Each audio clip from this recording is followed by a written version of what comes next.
Rebonsoir, mesdames et messieurs.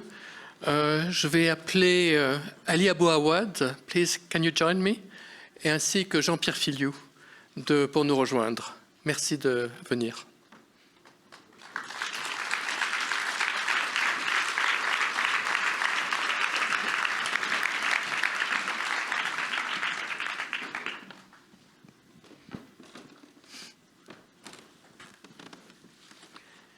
Le troisième intervenant est Mai Pundak, qui nous rejoint par visio de Tel Aviv.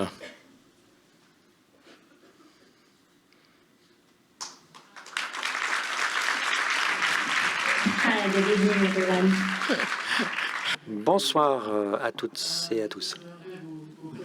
Nos trois intervenants, même si vous les connaissez. Je vais commencer Lady First par Mai Pundak. Mai est la présidente israélienne de l'organisation A Land for All qui plaide pour la création d'une fédération israélo-palestinienne. Et elle-même est la fille de Ron Pundak, qui a été l'initiateur des accords d'Oslo. Et donc, elle se démarque de la solution des deux États. Elle va nous expliquer plus tard pourquoi. J'aimerais, à ma droite, immédiatement, il y a Ali Abou Awad, qui a passé des années en prison, 4 ans, je crois, ainsi notamment que sa mère, qui était membre du Fatah. Son frère a été tué par un soldat israélien alors qu'il n'était nullement militant. Et Ali, aujourd'hui, dirige une organisation qui s'appelle Tahrir, change en français, Change, qui plaide pour une solution, mais avec la non-violence. Et à ma droite, un peu plus loin, Jean-Pierre Filiou, que vous lisez peut-être dans Le Monde, qui est diplomate de formation, qui a commencé par le chinois avant de se tourner vers l'arabe.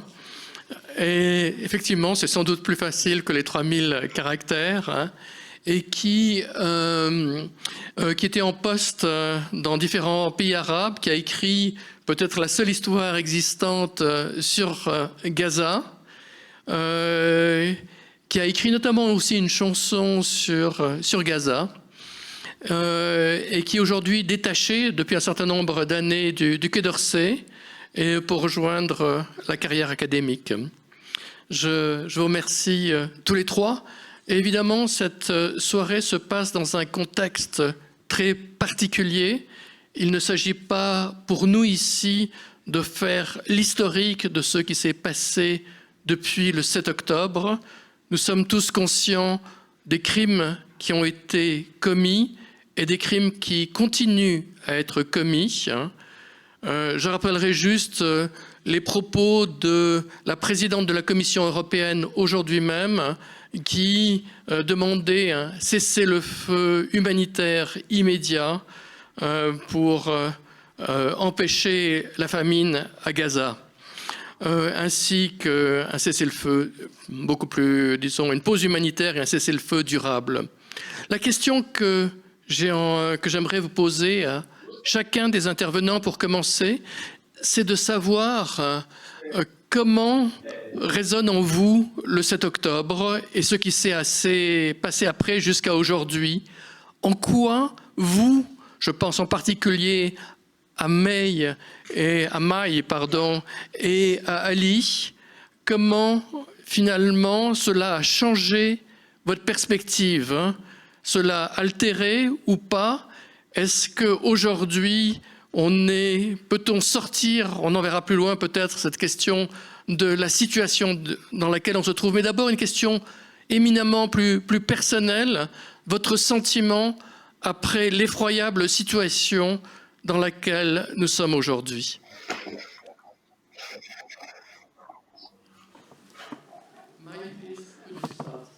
Mai, vous avez la parole. Merci, Pierre, et j'aimerais remercier tout le monde d'être venu assister à ce débat ce soir. C'est un débat difficile et il est difficile de confronter la réalité terrible que nous voyons en Palestine aujourd'hui, mais je pense que ce débat est un pas dans la bonne direction vers le changement. Ali, je m'excuse de ne pas être avec vous ce soir, mais je suis avec vous dans mon cœur. C'est donc une question très compliquée, Pierre, que vous avez posée. Qu'est-ce que nous avons appris du 7 octobre? J'ai trois choses à dire. Tout d'abord, nous sommes tous complices depuis trop longtemps en l'acceptation du statu quo et d'accepter l'idée que ce conflit peut être géré de cette façon. J'espère que les atrocités du 7 octobre nous ont appris que ce conflit doit se terminer. Il n'y a pas de solution militaire pour ce conflit, mais seulement une solution politique. Donc, je pense que le plus important est d'essayer de trouver une lueur d'espoir dans cette crise. Ce conflit doit se terminer maintenant avec une solution viable, commune et politique, et une solution durable. Et ce que je dirais également, c'est que à l'heure actuelle, il s'agit d'un moment historique. Et avec des moments historiques, il y a des grandes responsabilités. Une responsabilité qui doit être partagée par un maximum d'acteurs pour faire en sorte que ce soit le dernier conflit. Ce niveau de violence, je n'ai pas de mots pour décrire à quel point cette violence est terrible. Nous sommes vraiment proches du gouffre en Israël et en Palestine. Mais une catastrophe encore plus grande pourrait nous tomber dessus si nous ne saisissons pas cette opportunité, cette occasion de résoudre ce conflit. Et une dernière chose que j'aimerais rajouter, ce que j'ai appris depuis le 7 octobre, c'est cette dépendance mutuelle entre les Israéliens et les Palestiniens aujourd'hui. Et permettez-moi de vous donner deux exemples. Nous avons pensé, certains d'entre nous, qu'un grand mur pourrait servir pour mettre tous les Palestiniens derrière le mur, pour oublier des Palestiniens. Mais nous nous sommes trompés. Des milliards de dollars ont été dépensés sur ce mur énorme. Toute cette supériorité technique, ce siège depuis des années, ces mesures de séparation dans cette terre n'ont jamais servi à garantir la sécurité pour les Israéliens. Nous nous sommes trompés.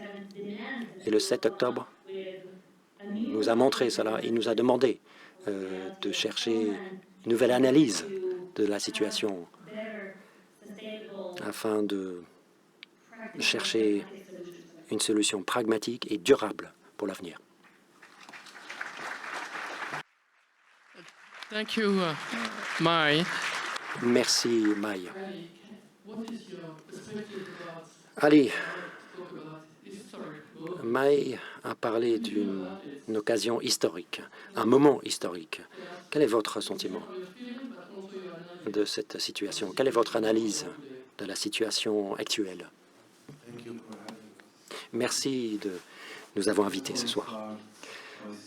Tout d'abord, permettez-moi de dire qu'il est très facile d'être assis ici et de partager nos avis sur cette question. Il est facile de tenter d'analyser la situation ici à Genève, dans une ville pacifique. Et il est très facile d'essayer de choisir son côté, alors que les gens continuent à mourir là-bas. Les enfants souffrent de famine. Mon peuple souffre de famine pendant le Ramadan dans la bande de Gaza. Il s'agit d'un monde injuste. La première leçon que j'ai tirée, c'est qu'il faut être conscient de cette situation et je ne sais pas si assez de gens soient conscients. Il faut être conscient que personne d'autre va résoudre ce problème pour nous. Oui, je crois à la non-violence. Je suis militant non-violent. Je ne suis pas dans la majorité, il est vrai. Mais nous sommes une minorité active qui représente la majorité silencieuse. La majorité des deux côtés souhaite voir la fin de ce conflit. Mais parfois, nous sommes gouvernés par la peur. Beaucoup de Juifs ont peur d'une solution et ils ont peur également d'un État palestinien, puisqu'ils n'y sont pas sûrs qu'ils vivront en sécurité. D'un autre côté, il y a également un projet idéologique, politique, et il faut une solution. Un problème que j'ai évoqué dans mon manifeste est que nous sommes confrontés à deux questions fondamentales. Et nous devons essayer de chercher à résoudre ces questions fondamentales. C'est aux Israéliens de décider aujourd'hui. Est-ce qu'ils occupent ces terres pour la sécurité ou est-ce qu'ils occupent ces terres pour l'idéologie? Parce qu'il n'y a pas de lien entre la sécurité et la construction de colonies et les guerres. De l'autre côté, nous, Palestiniens, sommes confrontés à une question plus difficile. Reconnaissons-nous la situation au niveau de la terre? Est-ce que nous avons peur que ce soit une propagande pour justifier l'occupation? Et si nous commençons par nous poser ces questions, nous nous rendrons compte d'une chose, qu'on le veuille ou pas, les deux parties existeront pour toujours là-bas. Les deux parties se battront jusqu'à la dernière goutte de sang parce que c'est le seul endroit où ils appartiennent et les deux parties ne vont nulle part. Voilà les faits.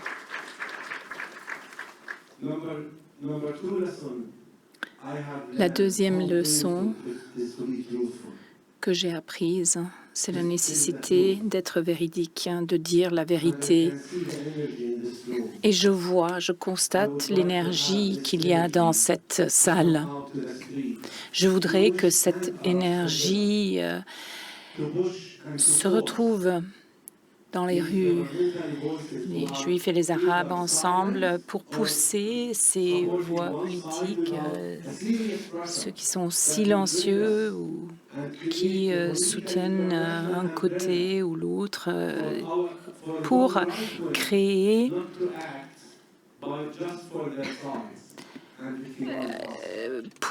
une situation différente de celle où nous sommes victimisés. Après tout ce que j'ai traversé, croyez-moi,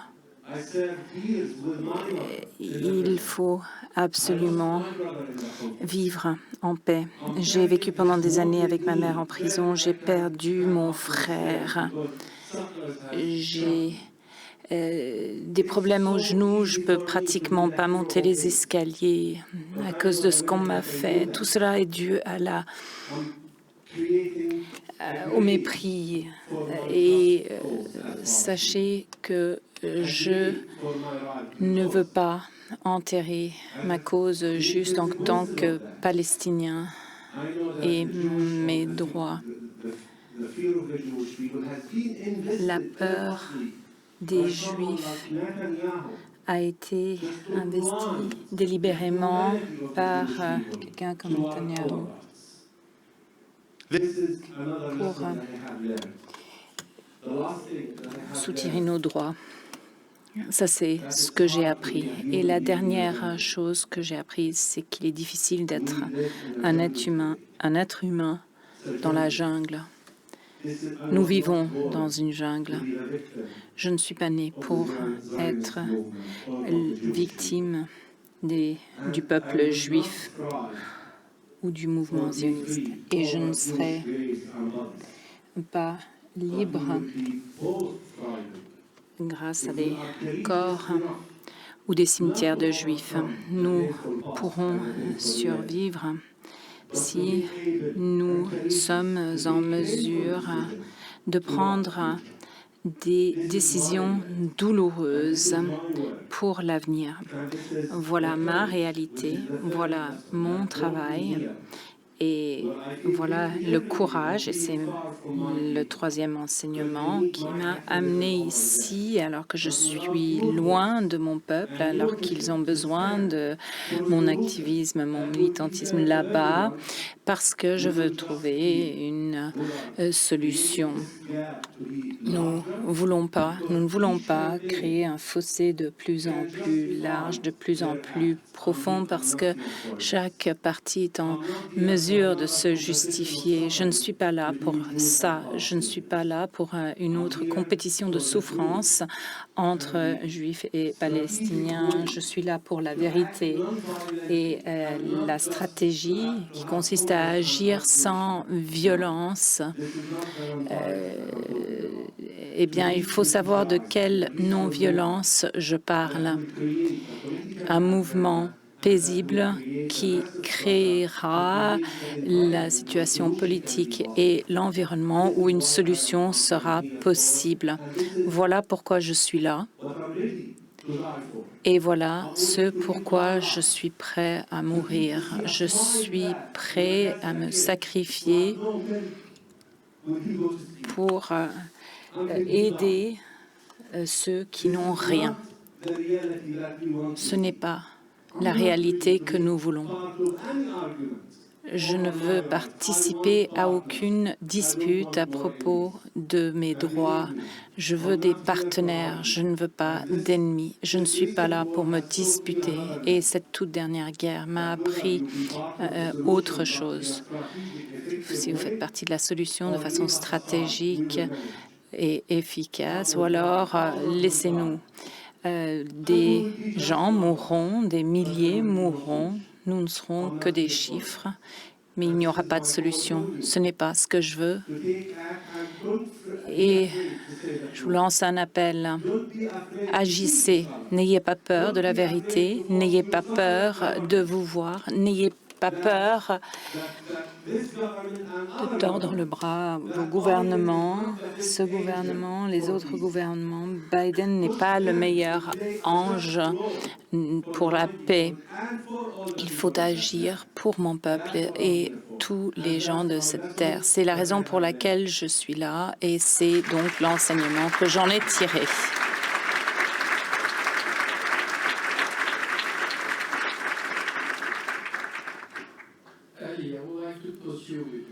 Ali, je me tourne vers vous. J'aimerais que vous me disiez ce que signifie être stratégique aujourd'hui pour les Palestiniens, les Israéliens et pour nous ici. Voici mon plan. Tout d'abord, nous avons besoin d'un cessez-le-feu immédiat hier, pas maintenant. Immédiat, un cessez-le-feu immédiat et inconditionnel. Deuxièmement, il faut cesser le conflit. Pour cesser le conflit, nous avons besoin d'une force politique internationale qui créera la première conférence politique internationale à laquelle toutes les parties seront représentées, qui trouvera une solution qui envisagera l'appartenance des deux peuples aux deux côtés, des deux côtés du territoire. Et cette dame qui fait partie de la vision politique pour les deux parties sans séparation d'identité. Et je pense que les Arabes et la communauté internationale doivent s'engager à reconstruire Gaza et à reconstruire les vies des gens. Je pense que tous les otages doivent être libérés. Les États doivent garantir la sécurité pour tout le monde et je suis convaincue que personne ne fera cela à moins que nous ne poussons les hommes politiques à agir ainsi et ne leur donnons pas le choix. C'est ce dont je suis convaincue. Ça fait des jours que je discute, que je parle avec des experts, des juristes dans cette ville depuis 3 jours déjà. La salle était lourde en émotions. Nous cherchions des solutions pratiques.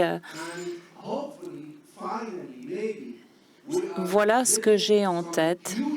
Et j'espère qu'enfin, nous sommes en train de construire une merveilleuse machine énorme qui ira bien plus loin. Jean-Pierre, j'aimerais avoir votre réaction à la fois sur ce qu'a dit Mai et sur ce que vient de dire Ali. Alors d'abord, on se sent très humble quand on entend des appels aussi extraordinaires et qui sont loin d'être aussi minoritaires qu'on le dit, mais qui, grâce à l'espace que vous leur offrez, prennent une toute autre dimension. Le 7 octobre, à 14h, j'étais à Blois, au rendez-vous de l'histoire, pour un débat sur l'Israël de Netanyahou, parce que j'ai écrit la seule biographie en langue française d'un Premier ministre qui, à l'époque, intéressait peu de monde. On considérait qu'il n'était pas un sujet en soi. Ça s'appelait « Main basse sur Israël ». Et donc, le 7 octobre à 14h, on commençait seulement à prendre la mesure de l'horreur. Et j'ai juste appelé à la solidarité avec toutes les victimes parce que j'étais déjà convaincu que le conflit qui s'ouvrait, même s'il n'était que la continuation de la longue guerre israélo-palestinienne, serait d'une dimension absolument sans précédent et avec un nombre de victimes absolument sans précédent. Et j'ai évidemment appelé à la libération inconditionnelle des otages. Et après, comme historien, j'ai essayé de me rendre utile, c'est-à-dire que j'ai achevé au plus vite un livre qui était en cours, mais dont les leçons me paraissent porter et rentrer en écho avec ce qui a été dit aussi bien par May que par Ali. Vu que le titre s'appelle « Comment la Palestine fut perdue et pourquoi Israël n'a pas gagné ». Parce que le paradoxe de ce conflit, qui n'a que trop duré, c'est que la partie la plus forte ne peut pas jouir de sa victoire tant qu'elle dénie les droits à la partie la plus faible. J'essaie d'expliquer pourquoi l'une a été la plus forte, l'autre la plus faible, mais je ne vais pas rentrer dans ce raisonnement. En revanche, ce qui est certain, c'est qu'il y a eu 15 guerres menées par Israël à Gaza depuis 1948.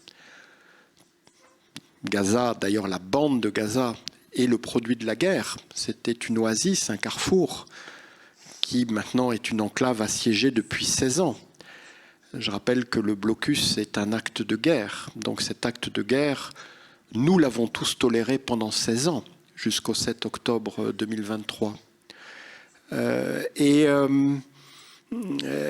Toutes ces guerres ont été gagnées militairement et perdues politiquement par Israël, sauf la première intifada. Yitzhak Rabin a, si j'ose dire, gagné en lançant le processus de paix dit d'Oslo avec Yasser Arafat et l'Organisation de libération de la Palestine, et donc la contribution éminente du père de May. Mais du côté palestinien aussi, la première intifada, comme soulèvement non armé, a représenté la percée historique la plus importante à ce jour pour les droits palestiniens. Et quand on voit comment la non-violence a pu être efficace, ça n'est pas du tout, et je parle à côté d'un militant qui a dit qu'il était prêt à mourir. La non-violence, ce ne sont pas les bisounours, ça peut aller très loin. Et on voit que dans l'histoire longue du conflit israélo-palestinien et avant du conflit judéo-arabe en Palestine, les deux moments où on a eu cette mobilisation la plus forte, c'était la grève générale de 1936 qui a duré 6 mois, qui a été fondamentale pour finalement contraindre les Britanniques à reconnaître les droits des Arabes de Palestine qui les avaient niés par la déclaration Balfour 20 ans plus tôt, et évidemment la première intifada, parce que ces mouvements non violents, au-delà du fait qu'ils inscrivent une nouvelle dynamique dans la confrontation, ils sont aussi une mobilisation qui intègre la société palestinienne. Par-delà ces factions, et le factionnalisme palestinien a été un désastre pour le nationalisme palestinien, et ce n'est pas aujourd'hui, avec cette espèce de course des différents groupes et leaders plus ou moins proclamés qu'on va voir le contraire. Une mobilisation non violente intègre. Une lutte armée divise. Et une lutte armée ne peut pas être démocratique. Et la lutte armée, toutes les luttes de libération armée ont une dimension de guerre civile. Et les luttes armées palestiniennes ont toujours débouché sur une forme plus ou moins atténuée de guerre civile palestino-palestinienne. La plus grave ayant été celle qui a conduit à la prise de la bande de Gaza par le Hamas en juin 2007, après des centaines de morts. Et Ali évoquait son genou. Il faut savoir que pendant cette guerre civile palestino-palestinienne, le nombre de mutilés à Gaza a doublé, triplé, quadruplé, parce que les factions palestiniennes ne faisaient pas de prisonniers, elles tiraient dans les genoux. Donc cette violence-là, elle finit toujours par se retourner contre le peuple concerné. C'est pour ça qu'effectivement, vous entendre tous les deux est d'un grand réconfort pour le citoyen du monde, mais aussi pour l'historien, parce que c'est la seule solution pour les deux peuples. Israël n'a pas gagné, Israël ne gagnera jamais tant qu'il n'y aura pas un État palestinien qui ne pourra être, à mon sens, que démocratique et démilitarisé. Mais la clé de tout cela, si je peux anticiper, c'est Gaza. Or, c'est pas seulement qu'on a cru que la question palestinienne était enterrée, mais on a cru qu'un territoire comme Gaza, donc un territoire qui a été une oasis, un carrefour, pendant des millénaires, dont l'histoire est aujourd'hui réduite en poussière sous nos yeux. On a cru que ce territoire pouvait rester enclavé, assiégé et au fond disparaître. Et d'ailleurs, c'était quand même assez difficile d'aller à Gaza, c'est-à-dire qu'on finissait par ne plus avoir l'expérience physique de cette population et de ce territoire. Et là encore, il y a une responsabilité palestinienne. C'est Mahmoud Abbas, l'actuel président. Alors, il a toutes les présidences que vous voulez. Il est président de l'OLP, il est président du Fatah, il est président de l'autorité palestinienne. Et puis, pour faire bonne mesure, il est aussi président de l'État de Palestine. Ce président, au lieu d'aller en juin 2007 à Gaza, dont la majorité de la population l'avait élu, il a dit bon débarras, on va les laisser au Hamas. Et nous, on va rester avec Ramallah et le grand jeu international, et on va laisser ces 2 millions de femmes et d'hommes être complètement exclus. Et on va même, au nom de l'autorité palestinienne, s'opposer à des allègements du blocus parce qu'ils feraient le jeu du Hamas. Et donc, qu'est-ce qui s'est passé? Je vais être très bref. Ce qui était inévitable, c'est-à-dire que le blocus a donné les clés de la bande de Gaza au Hamas. J'ai beaucoup travaillé sur la répression dans le monde arabe, sur les services de renseignement, sur les polices politiques. Gaza est l'endroit de tout le monde arabe où la densité de flics, d'oppresseurs arabes contre une population arabe est la plus forte. Et la plus forte entre les différentes milices, les polices, etc. Et donc, le deuxième stade, c'était qu'une fois qu'on avait donné les clés du Hamas à Gaza, eh bien, à l'intérieur du Hamas, ça allait être les plus durs, les tenants d'une lutte armée à outrance, d'un terrorisme sauvage, voire barbare, qui finirait par l'emporter en ayant préparé de très longue date les tunnels, les provisions, les stocks d'essence. Donc, au-delà du crime que c'est de dénier l'aide humanitaire à 2 300 000 femmes et hommes, dont 40% d'enfants, il faut savoir que c'est absolument inutile s'il s'agit d'affaiblir le Hamas. Merci, Jean-Pierre Filliou.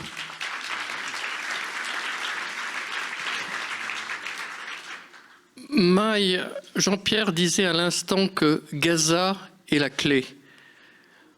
J'aimerais avoir votre vision et aussi comment vous voyez les prochaines étapes, comment vous voyez que Gaza peut sortir de l'effroyable solution dans laquelle elle est aujourd'hui, et si aujourd'hui une fenêtre d'opportunité peut exister pour un avenir différent que celui que nous voyons aujourd'hui.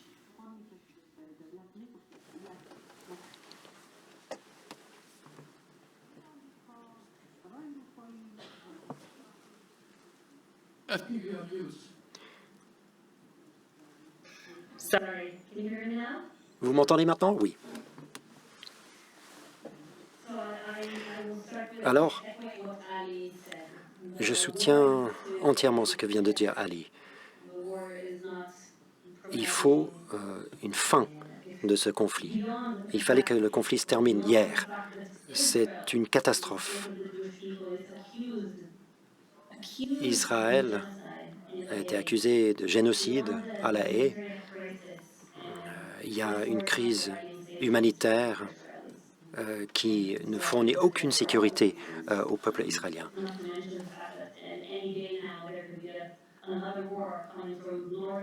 Sans parler du fait qu'on risque maintenant une déflagration et une guerre à l'Est et à l'Ouest. Les gens parlent du lendemain du 7 octobre. Mais si cette guerre continue, il n'y aura pas de lendemain, ni pour les Israéliens, ni pour les Palestiniens.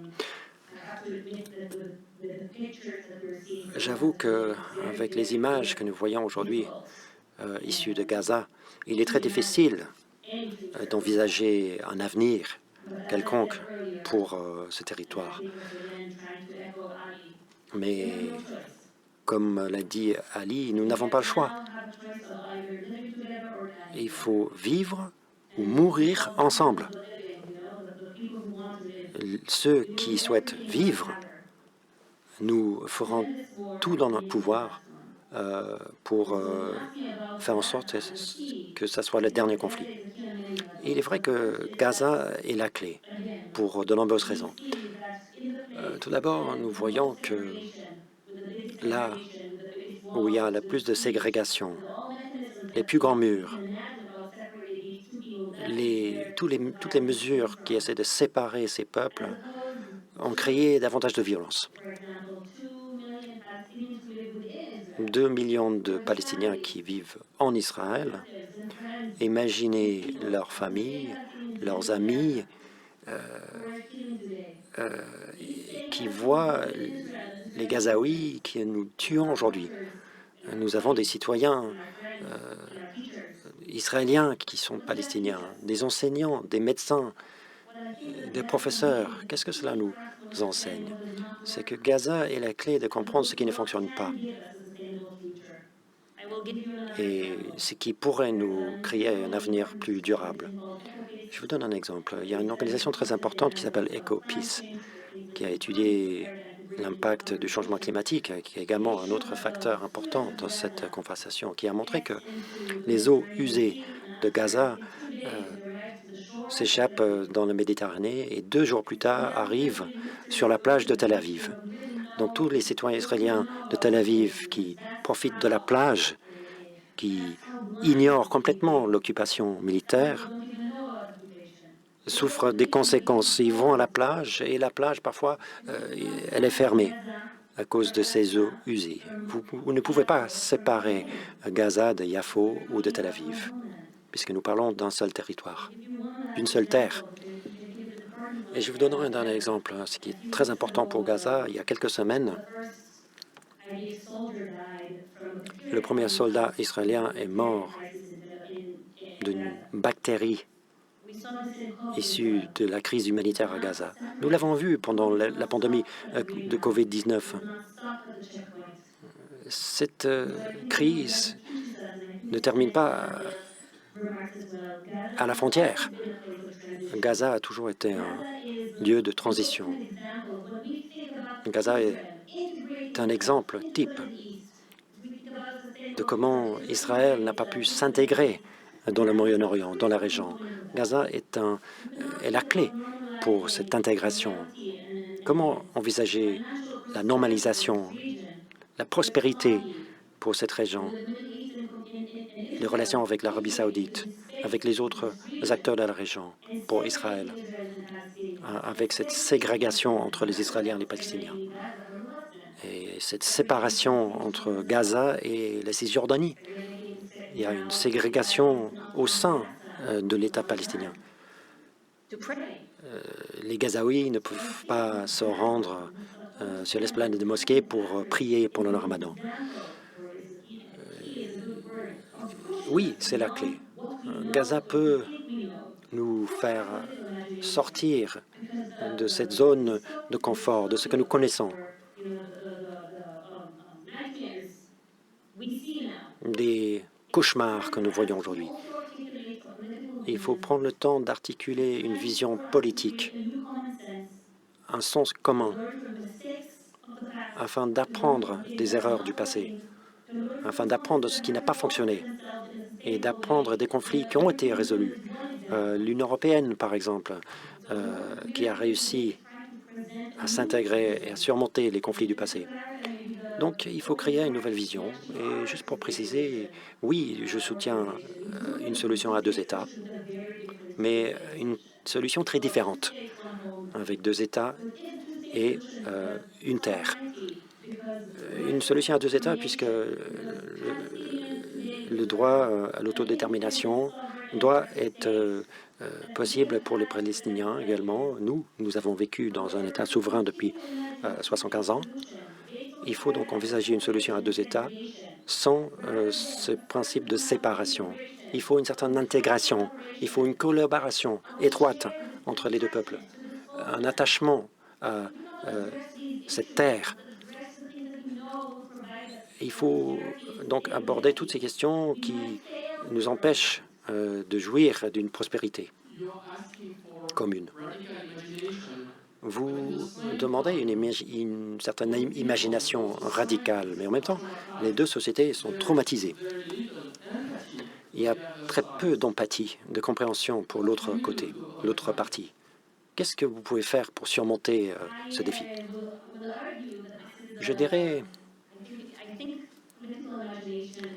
que l'imagination politique est cruciale. En tant que juive, depuis des milliers d'années, j'ai une tradition d'imagination politique que j'ai abandonnée depuis 70 ans. Mais il s'agit de la solution la plus pragmatique sur la table. Et je dirais que si vous continuez à parler d'une solution à deux États, tout en étant conscient des problèmes, des barrières, et vous savez que les gens ne s'intéressent pas à cette solution à deux États, et la communauté internationale parle d'une solution à deux États comme une solution vide de sens, une excuse de ne rien faire et de créer une réalité impossible sur le terrain. Notre responsabilité partagée est de faire revenir de l'espoir dans cette conversation et des idées pragmatiques pour arriver à une solution à deux États, basée sur le principe d'égalité, de partenariat et de compréhension. Tout comme l'a dit Ali, personne ne va partir, personne ne va quitter cette terre. Et la confiance, vous avez raison, manque. La guerre continue et tous les jours, nous créons davantage de haine et de peur. Mais je vous rappellerai d'une chose qui fait partie de notre histoire en 1973. la guerre entre l'Égypte et Israël qui a abouti au premier accord de paix afin d'assurer la sécurité pour les deux peuples. Si vous avez demandé à un Israélien en 1973 s'ils avaient confiance dans les Égyptiens, ils auraient dit non, absolument pas.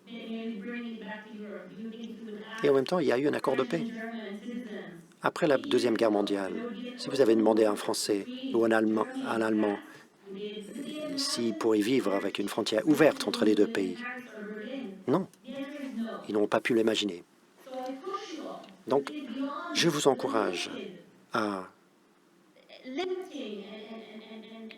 penser de manière plus imaginative, pensez aux opportunités pour Israël et pour la Palestine, apprendre de vos propres expériences et apprendre de tout ce qui fonctionne pour la sécurité pour deux peuples. C'est comme cela qu'il faut réfléchir. Il faut surmonter tout ce qui nous a empêchés de résoudre le problème jusqu'à maintenant. Il faut trouver de nouveaux paradigmes, de nouvelles voies, de nouvelles idées. Il faut réfléchir ensemble et étudier ce qui peut fonctionner, ce qui n'a jamais fonctionné par le passé. À Land for All, mon organisation, nous avons une idée fédérale avec deux États, mais une structure unique pour gérer les problèmes de manière collaborative. Parce qu'il faut gérer un certain nombre de problèmes ensemble. Des problèmes tels que le climat, la santé, la sécurité.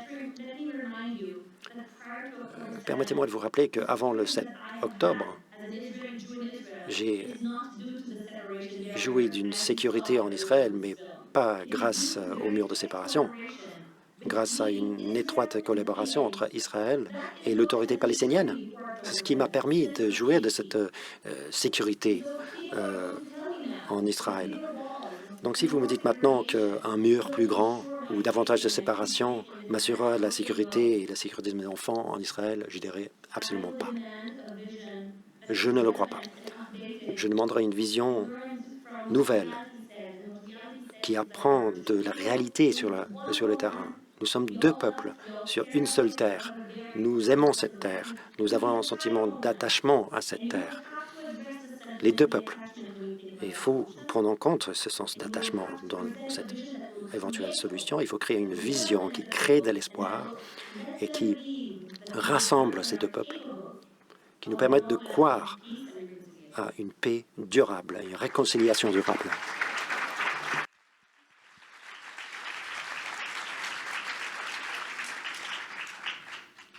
Ali, I would like to know. Ali, est-ce que vous partagez ce sentiment? Et dans quelques jours, quand vous rentrez chez vous, qu'est-ce que vous allez faire? Comment est-ce que vous pensez transformer cette atroce réalité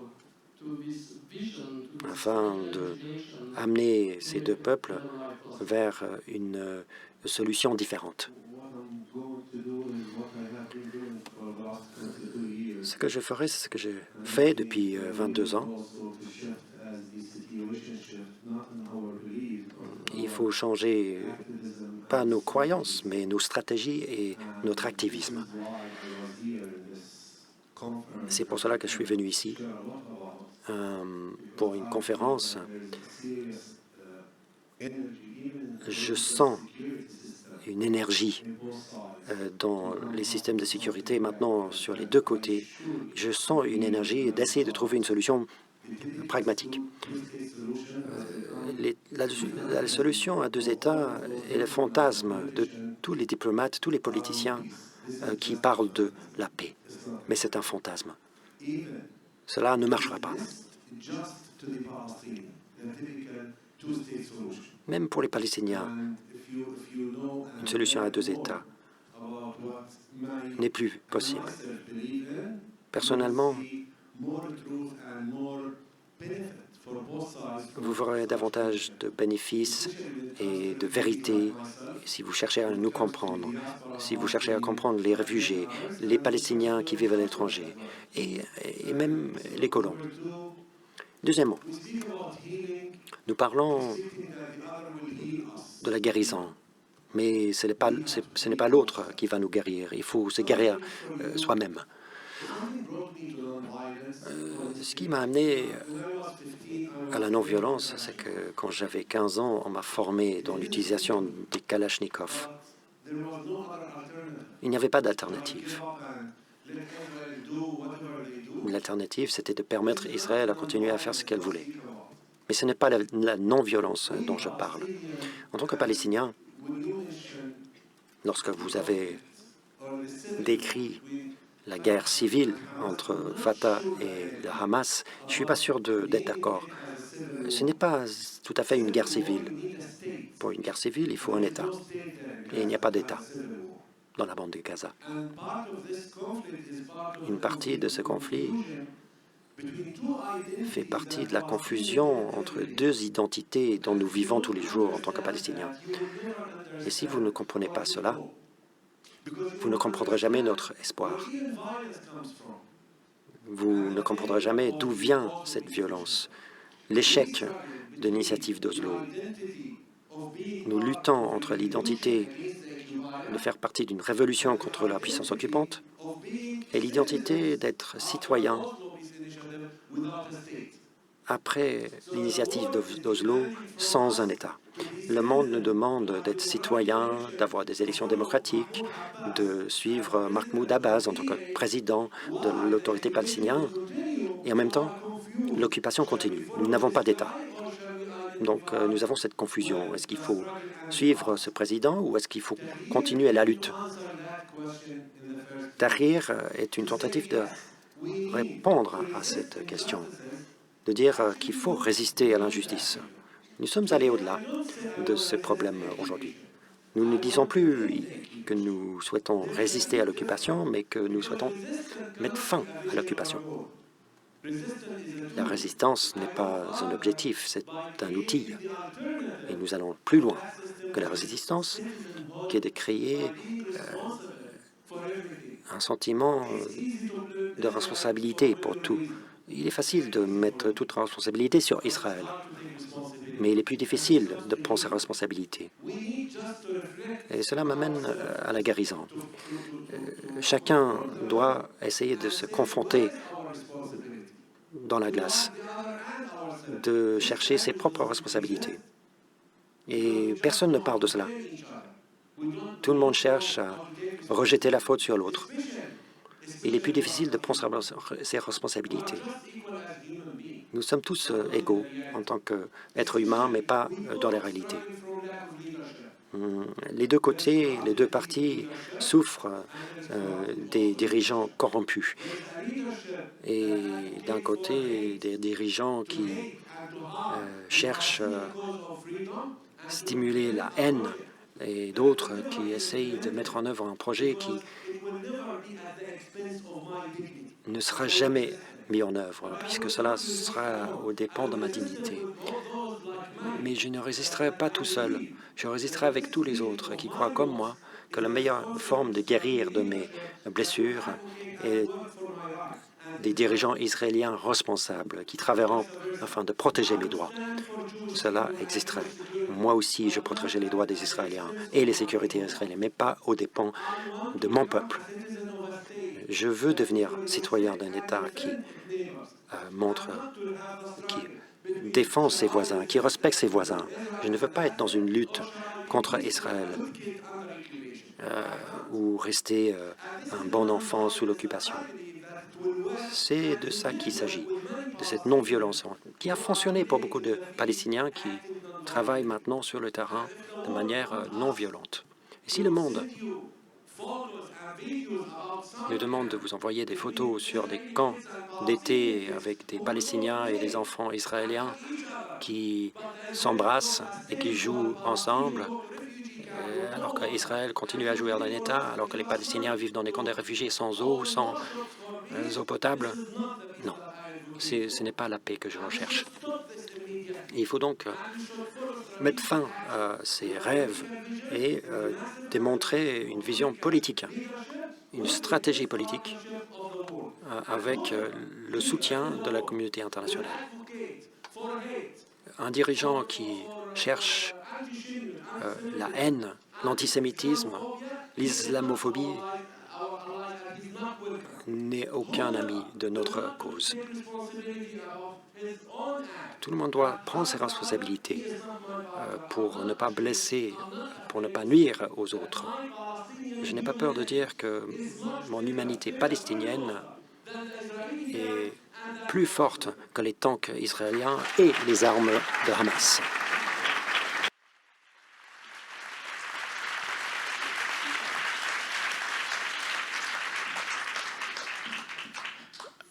Time flies and Le temps passe vite. J'espère qu'il nous reste encore quelques instants pour prendre des questions. Madame là. Monsieur. Vous levez, s'il vous plaît. Hello everyone. Bonjour à toutes. Je suis Ali Aimé. Nous appuyons vos organisations en Palestine et en Israël. Que pouvons-nous faire de plus depuis Genève pour vous aider? Ali, nous avons différentes organisations, mais je représente plutôt un mouvement qu'une organisation. D'autres ont cherché des solutions et en appuyant ces initiatives. Et je pense que ce sera difficile à l'avenir parce qu'il va falloir s'investir davantage que jusqu'à présent.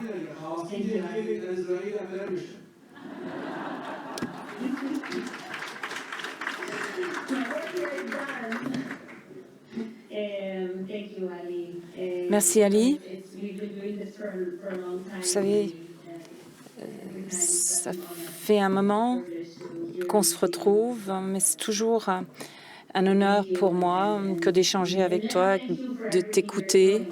Et puis, merci de tout ce que tu fais. J'ai commencé ce soir en disant que même participer à cette conversation, c'est un pas dans la bonne direction. Je sais que parfois, il est difficile de se regarder dans les yeux parce que ça fait trop mal en Israël. Je sais qu'on ne voit même pas une seule image de Gaza dans les médias. Les médias ne vous montrent pas ce qui se passe à Gaza. Les Israéliens n'en ont aucune idée. Ils ne savent pas ce qui s'y passe. Et c'est fait exprès. La vérité, connaître la vérité, même aussi dure que celle-ci peut être, c'est très important. Donc, merci d'être là et d'avoir participé à cet événement. Je pense qu'il y a plusieurs choses que nous devons faire. Il nous faut un plus grand nombre de gens pour parler. Ali a dit tout à l'heure que nous souffrons parce que nous n'avons pas de leadership. Nous sommes tous les deux convaincus qu'un changement de leadership est nécessaire en Israël, en Palestine. C'est indispensable. Nos dirigeants, les dirigeants ne sont pas à la recherche d'un avenir démocratique, ni de quelque avenir que ce soit d'ailleurs. Un changement est nécessaire. Une vision politique est une composante indispensable de tout changement au niveau des dirigeants. Et une des raisons pour lesquelles, en Israël en tout cas, nous n'avons pas pu nous débarrasser de ce gouvernement et nous débarrasser de Netanyahou, c'est que pour le moment, on n'en a pas suffisamment parlé. Il faut en parler. Je vous encourage tous à en parler. En Irlande, avant l'accord du Vendredi Saint, tout le monde parlait, les journalistes, les podcasts, les articles, tous les médias, les films, des événements, des festivals, tout était organisé et tout le monde parlait. Et aujourd'hui, tout le monde doit commencer à parler de ce qu'on dit, Ali, et ce que j'ai dit aujourd'hui. Ce sont les voix d'Israël et de Palestine. Quand vous parlez de l'avenir d'Israël et de Palestine, ce sont nos voix que auxquelles vous devez référer. Il faut s'éloigner de la réflexion binaire, soit Israël, soit Palestine. Ce jeu à somme nulle. Nous devons devons désapprendre cela et ce ne sera pas facile. Nous sommes pro-Israël, pro-Palestine, pas seulement parce que nous nous aimons, certes, mais ce n'est pas parce que nous nous aimons, c'est parce que nous savons qu'à ce stade-ci, si Ali ne dispose pas de sécurité, de dignité, d'égalité, alors les miens sont en danger aussi. Donc, il faut mettre un terme à l'occupation, il faut mettre un terme au conflit. Sans cela, nous ne pourrons pas être libres et nous n'aurons pas d'avenir démocratique. Donc, toutes ces voix doivent être entendues. Parlez-en autour de autour de vous, avec vos dirigeants. Ce n'est qu'ainsi que nous pourrons créer une nouvelle réalité.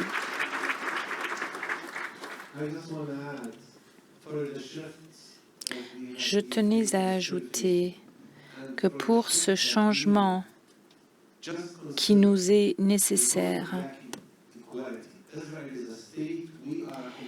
réfléchissez à ce qui suit. Nous vivons sous le contrôle militaire et l'amélioration de notre condition est indispensable. Pour nous qui voulons le changement, nous devons améliorer les conditions de vie de nos peuples, pas seulement leur dignité, mais en même temps, il faut une transformation profonde. Mais une transformation sans des conditions de dignité sur le terrain, ça ne sert à rien. Parler de réconciliation aujourd'hui, c'est impossible. Nous devons parler d'activisme, de militantisme non violente, et ce n'est qu'après cela que nous pourrons parler de réconciliation. Soyons pratiques, soyons réalistes. Enfin, ces deux voix, les musulmans et les chrétiens, les juifs et les arabes, sont ici pour ne pas créer de plus grands fossés. Eh bien, c'est seulement si vous parlez avec vos dirigeants. Donc, toutes ces stratégies sur le plan local, sur le plan international sont indispensables, mais nous devons aussi garder à l'esprit ce qui fera la différence.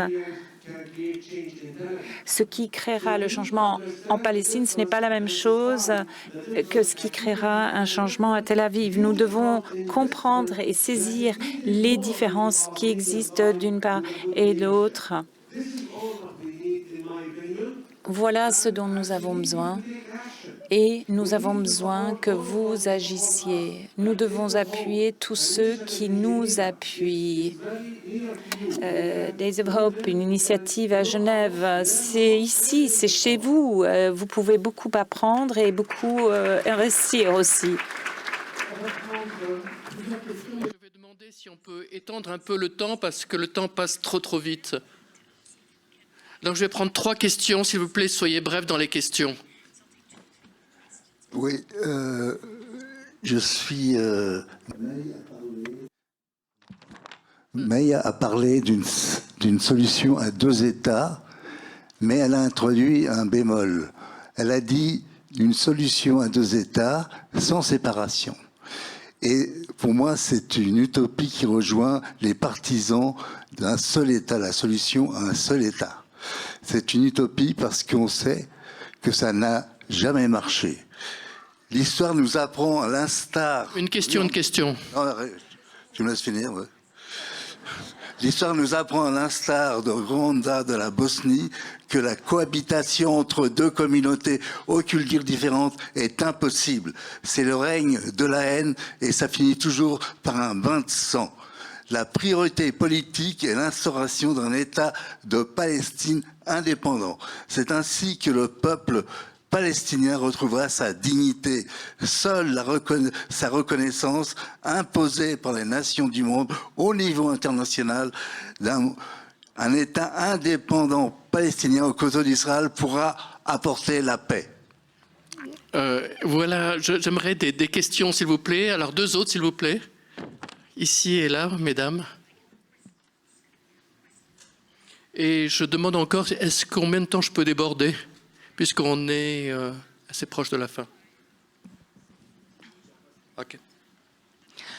Hi, I have a question for Matt. J'ai une question pour Mai. Quelle est l'opinion politique en Israël par rapport à cet État intégré, pour ainsi dire? Nous avons vu des manifestations qui semblaient être dirigées à l'encontre du gouvernement, d'autres manifestations qui essayaient d'arrêter les convois d'aide. Donc, il est difficile, depuis l'étranger, de comprendre quelle est l'opinion politique à l'heure actuelle.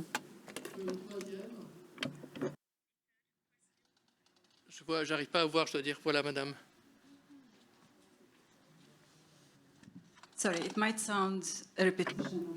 Cela peut sembler répétitif, mais j'aimerais savoir comment vous voulez vous y prendre, Mai, alors que plus de 70% de la population israélienne appuie l'outil qui est utilisé, à savoir la famine à Gaza, alors qu'avant le 7 octobre, on n'était pas contre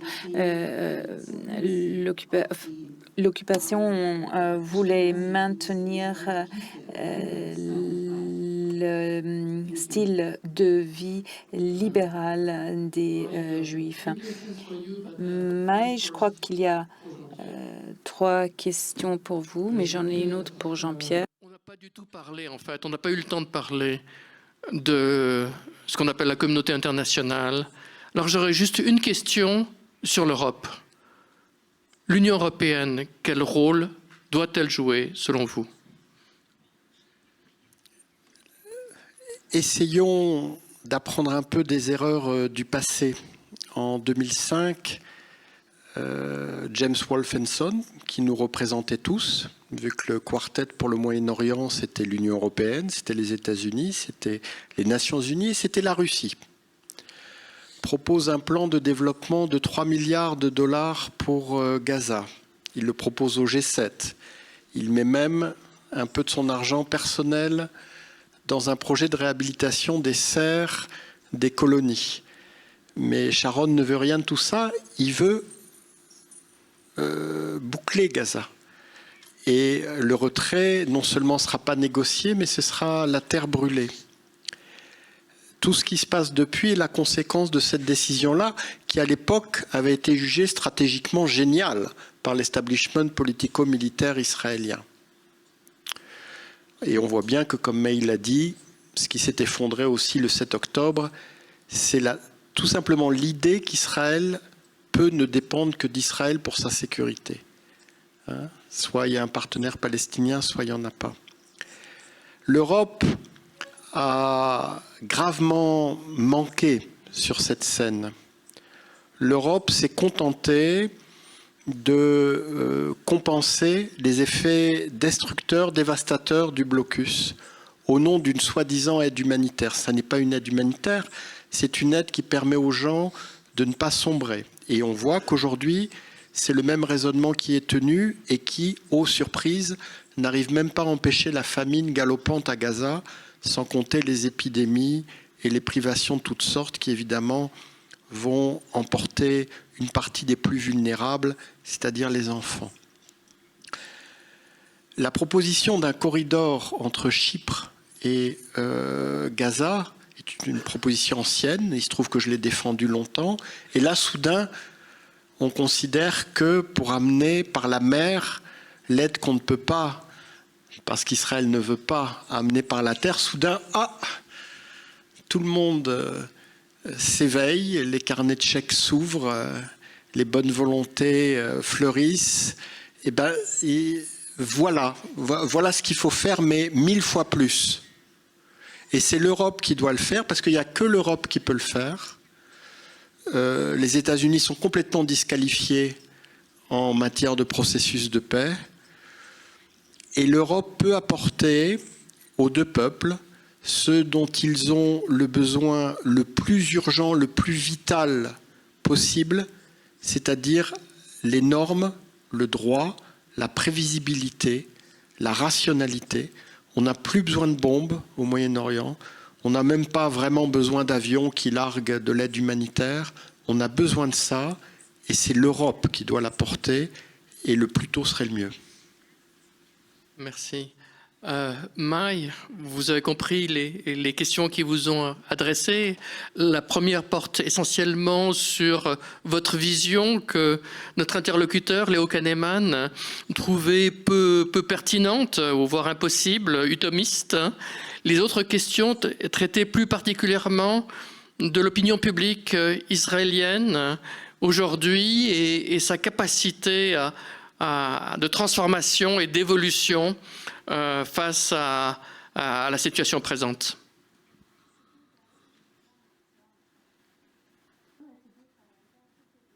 Yes, okay. Très bien, merci de vos questions très importantes. Je vais essayer d'élaborer très brièvement sur la solution proposée.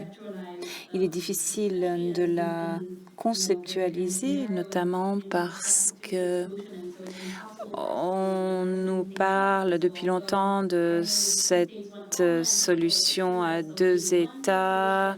On nous accuse d'être une solution à un seul État. Quand on parle de partage de la terre, eh bien, bon, je vais essayer d'apporter quelques éclaircissements et je ferai de mon mieux. On est toujours là pour répondre à vos questions. Ce qu'on veut faire, c'est s'éloigner de la ségrégation qui a échoué. Nous savons que la ségrégation n'est jamais juste, que ce n'est pas cohérent avec l'intégration dans le Moyen-Orient. Nous savons que l'eau ne connaît aucune frontière, la sécurité non plus, ni la pollution de l'air ou de la terre ou Lorsque nous réfléchissons à la pérennité, à la durabilité, on ne peut pas y réfléchir grâce au paradigme de la ségrégation. Donc, ce que nous prenons, c'est une solution à 2 États qui s'éloigne de la ségrégation et s'achemine plutôt vers l'intégration. C'est une solution qui existe déjà, mais sous l'égide de l'inégalité. Donc, 2 États, Israël, Palestine, indépendants, souverains, démocratiques, avec la ligne verte comme frontière. 2 États. Encore une fois, je le répète, je ne le dirai plus. 2 États, Israël et Palestine. Et on s'achemine progressivement vers une liberté de la circulation et de la résidence. Progressivement. Aucune frontière ne va être ouverte demain. Après, si vous pensez que c'est une utopie, eh bien, réfléchissez, je vous encourage à réfléchir plutôt à vous-même. Et je vous renvoie aux exemples de l'Allemagne et de la France. Imaginez que dans 80 ans, nous aurons une liberté de circulation et une certaine liberté de résidence entre Israël et Palestine. Je pense que c'est probablement la solution la plus pragmatique que nous ayons à disposition. Et la liberté de circulation et de résidence vous permet de mieux saisir tout ce qui est problématique avec la solution à 2 États. À ce stade-ci, avec 1 million de Juifs qui vivent en Palestine, quand vous savez que ce qui passe à un endroit se passe ailleurs aussi. Quand vous connaissez l'attachement des Palestiniens, Ali a parlé de la question des réfugiés, l'attachement n'est pas à El Bir, près de Ramallah. Vous ne convaincrez jamais un Palestinien que la Palestine s'arrête à la ligne verte. Et malheureusement, il en va de même pour les Juifs israéliens. Vous avez plus de 750 000 Juifs qui vivent en Cisjordanie. Vous avez un gouvernement de colons qui sont davantage attachés à la terre qu'à toute autre chose. Nous voulons mettre un terme à l'occupation. Nous remettons en question la notion selon laquelle il ne peut y avoir 2 États indépendants alors que les gens vivent dans une même patrie. Et je reviens sur la question de la sécurité. La sécurité réside dans une collaboration très étroite, tout comme le climat, tout comme l'eau. Nous devons créer ces infrastructures, ces mécanismes, ces institutions conjointes qui nous permettront de gérer ces situations qui sont de toute façon conjointes, tout en nous permettant d'avoir une séparation politique entre Israël et Palestine. Très brièvement, donc j'espère avoir apporté des éclaircissements à la solution proposée. Et j'ajouterai, je viens de revenir de 2 semaines de réunions aux États-Unis, y compris des réunions à la Maison-Blanche. Les experts savent que le paradigme de la séparation a échoué et qu'il faut un certain partenariat et une certaine amitié pour atteindre la paix. Je vous encourage aussi à faire en sorte que les Israéliens et les Palestiniens identifient, planifient ce à quoi ressemble la paix, mais pas entre les mains des États-Unis ni de l'Europe. Est-ce que vous pourriez très brièvement, parce qu'il ne nous reste plus que 21 secondes, nous parler de la transformation nécessaire de la société israélienne. Vous voyez, on n'a même pas le temps de travailler pour la paix. Je dirais quelques mots. Tout d'abord, il ne faut pas écouter les Israéliens et les Palestiniens maintenant. Il faut écouter Ali et il faut m'écouter moi. Pas le public israélien ou le public palestinien. Nous sommes fous, nous sommes traumatisés. Il ne faut pas nous écouter maintenant. Il faut des leaders. Et il faut une vision politique afin d'effectuer un changement politique, un changement de paradigme où cette réalité existe. Et ce gouvernement ne permettrait pas l'aboutissement d'une paix durable. Je peux vous le dire maintenant. Il y a des lueurs d'espoir. Depuis le 7 octobre, notre mouvement a grandi. Des milliers de personnes ont rejoint notre mouvement. Je reviens d'une conférence au Parlement israélien, le Knesset. Pour la première fois, le Knesset a organisé une conférence sur l'avenir, sur cette vision politique dont je parle. Je suis fier qu'après 6 mois, cette conversation a maintenant été lancée dans le Knesset. Il faut également une pression internationale. Il faut le créer, cet État, deux États, mais nous aurons besoin d'une pression, d'un soutien international afin de trouver cet avenir viable, politique. Il ne faut pas répéter les erreurs de la feuille de route. Il faut 2 États souverains, côte à côte, en utilisant les mécanismes qui peuvent nous permettre de trouver un avenir durable.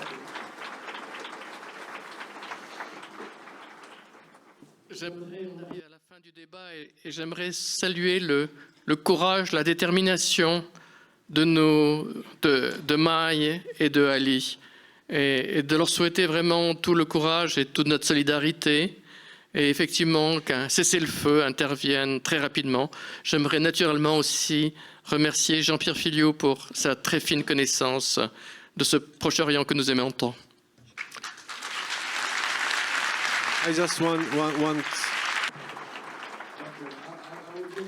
Une dernière chose.